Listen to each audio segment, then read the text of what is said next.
আসসালামু আলাইকুম। আমি আজকে কথা বলবো একটা বাচ্চাকে কিভাবে বুঝতে হয়। অর্থাৎ এটা আবার কি, ইসলামিক ওয়েতে যদি একটা বাচ্চাকে যদি আপনি লালন পালন করতে চান, তাহলে আপনাকে বাচ্চাটাকে বুঝতে হবে, এবং বাচ্চাটাকে বোঝার জন্য আগে দরকার হচ্ছে নিজের আগে ইসলামিক নলেজ। উদাহরণস্বরূপ আমি কোরআনে একটা আয়াত বলতে পারি। আল্লাহ তাআলা বলেছেন, পড়ো তোমার প্রভুর নামে যিনি তোমাকে সৃষ্টি করছে। অর্থাৎ আগে আল্লাহ তাআলা নিজেকে নলেজ গেদার করতে বলেছেন। ইসলামিক আগে নিজেকে ইসলামিক নলেজ গেদার করতে হবে, তারপর হচ্ছে সন্তানকে ওই অনুযায়ী লালন পালন করতে হবে। এখন আমাদের প্রত্যেকটা জীবন প্রত্যেকের জীবনের এক একটা পারপস থাকে। যেমন সন্তানের ছোট বাচ্চা যারা আছে চিলড্রেন, তাদেরও দুইটা পারপস থাকে। একটা হচ্ছে নিড টু বেলংস, আর একটা হচ্ছে need to attention. Need to বেলংসটা কি, আমরা যে সোসাইটিতে আছি, আমরা যে ক্লাসে আছি, আমরা যে গ্রুপে থাকি, এই গ্রুপে আমাকে প্রায়োরিটি দিতে হবে। অর্থাৎ এই গ্রুপে আমাকে বেলংস করতে হবে, আমার একটা ডিসিশান থাকবে, আমার একটা কর্তৃত্ব থাকবে।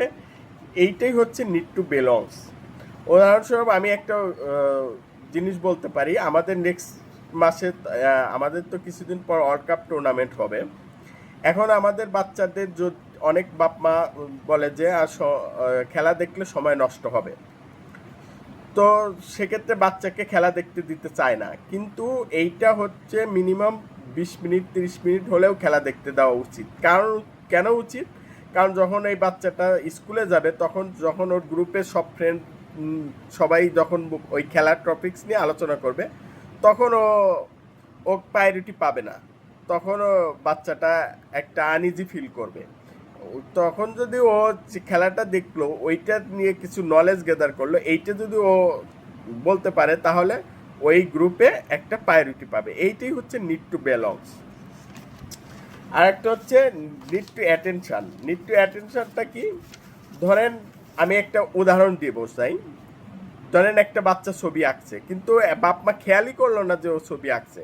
কিন্তু বাপ মার দায়িত্বটা কি? বাপ মার যদি ইসলামিক ওয়েতে করতে হয়, লালন পালন করতে হয়, তাহলে যেটা করতে হবে, বাচ্চার ওই ছবিটা দেখে বলতে হবে, মাশাল্লাহ, তোমার ছবিটা খুব সুন্দর হয়েছে, এভাবে মোটিভেট করতে হবে। তাহলে দেখবেন যে ও উৎসাহিত পাচ্ছে। কিন্তু এইটা হচ্ছে আপনাকে নলেজ থাকতে হবে যে ইসলামিক যে জিনিসটা, আমাদের ইসলাম যে জিনিসটা আদেশ করেছে, এই জিনিসটাকে বাচ্চাকে থাকতে হবে। কিন্তু ইসলাম যেটা নিষেধ করেছে, ওইটাকে বাচ্চাকে বোঝাতে হবে, ওইটাকে নিরুৎসাহিত করতে হবে। আরেকটা উদাহরণ দিতে পারি।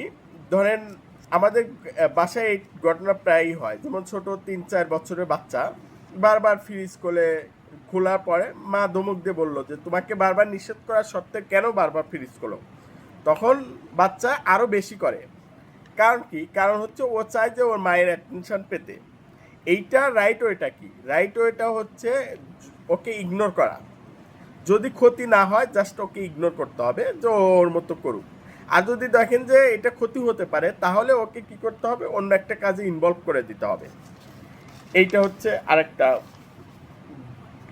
আরেকটা হচ্ছে বাচ্চার হচ্ছে চারদিকে যে এনভায়রনমেন্ট থাকে, এইটা কিন্তু ওর কিন্তু অবজারভেশনটা অনেক বেশি।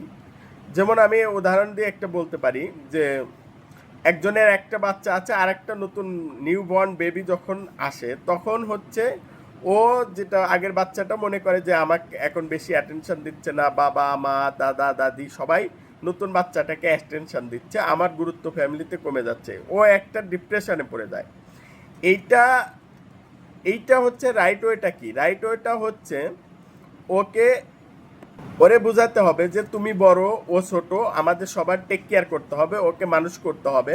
ওকে একটা রেসপন্সিবিলিটি দিতে হবে যে তোমার ছোট ভাইকে ছোট বোনকে এভাবে দেখে শুনে রাখতে হবে, তুমি বড়, তোমার দায়িত্বটা নিতে হবে। এইরকম যদি ওকে বোঝান, তাহলে ওর মধ্যে একটা রেসপন্সিবিলিটি আসবে। তখন ও নিজেকে ওই রকম অ্যাটলিস্ট ডিপ্রেশনে হবে না। এবং আরও একটা গুরুত্বপূর্ণ বিষয় হচ্ছে বাচ্চাকে এক্সট্রা কারিকুলাম অ্যাক্টিভিটিসের দিকে ইনভলভ করতে হবে, এবং সেটা হবে ইসলামিক যে রুলস আছে, রুলস রেগুলেশন আছে, সেটার মধ্যেই। এভাবে আপনারা আপনার সন্তানকে ইসলামিক ওয়েতে লালন পালন করতে পারেন। এরকম আরও আমি কিছু ভিডিও দেবো, আপনাদের যদি ভালো লাগে অবশ্যই আমাকে লাইক কমেন্ট